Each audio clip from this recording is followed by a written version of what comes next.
Hey, welcome back. I want to hop on here really quick while it was on my mind. I just finished a 5-month cohort with the House Within EMDR group consultation. And one of the things that came up that I wanted to talk about, that flagged me, that I've been wanting to make a video about, is working with complex presentations or kind of uncertainty of whether a client is ready for reprocessing.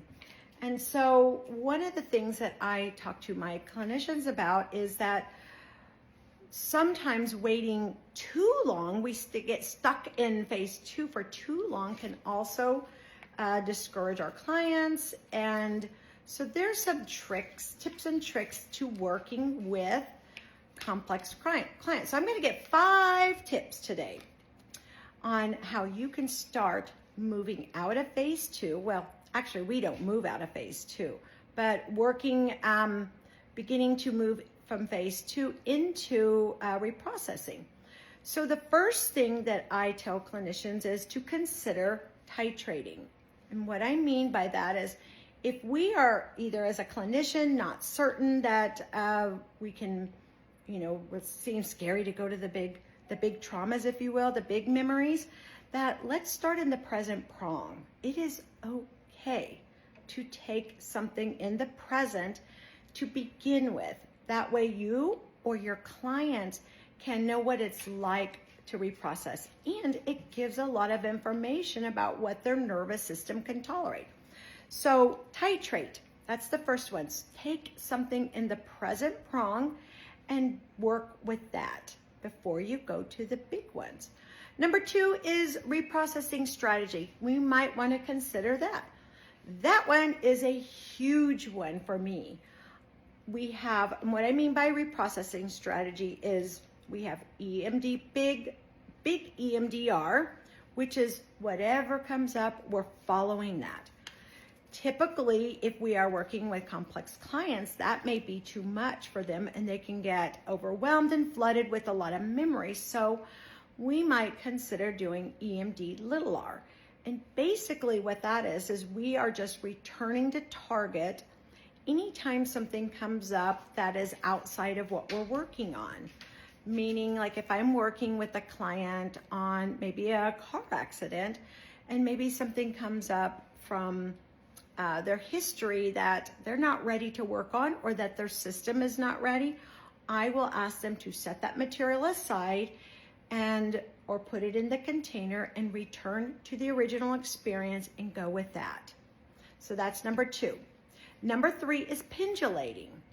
Pendulating is where we are doing a little bit of distress and then we pause and then we're maybe having a really small break and talking about something neutral. I give the example of maybe we talk about something fun they've done, or maybe a hobby. If somebody likes gardening, we might talk just a little bit about that to get them back into their window of tolerance.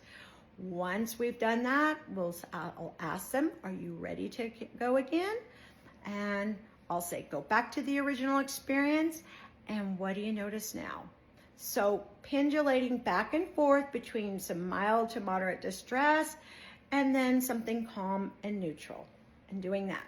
The next one, tip number 4, is shorter reprocessing sessions. And so sometimes a lot of clinicians may feel like, oh, we have to do the whole 45, 55 minutes or 50 minutes. And no, we don't. If our client's system cannot tolerate that, we don't want to do that. So yeah, let's do a 10-15 minute to get their system, their window of tolerance to expand so they can go longer. We want to build up. The goal is not to go around working on the first and worst or the touchstone. The goal is to go whatever the nervous system is telling us. We have to kind of we have to go with that, if you will.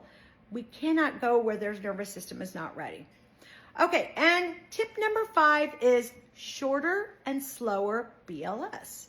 So if we are going pretty fast, we might just slow down the BLS just a little bit and not for the full maybe 30 to 40 seconds or rounds, not 30, 40 seconds or rounds. I do seconds. So maybe I go, if I'm doing 30 seconds, I might go 20 seconds, maybe 15. And I'm going slower. So we do titrating, we begin in the present prong, we consider reprocessing strategy, we can pendulate, do shorter reprocessing sessions, and we could also do slower and shorter BLS. I hope you found this helpful. If you did, hit me up. I've got some consultation groups that are opening up. I would love to have you in there. Thank you.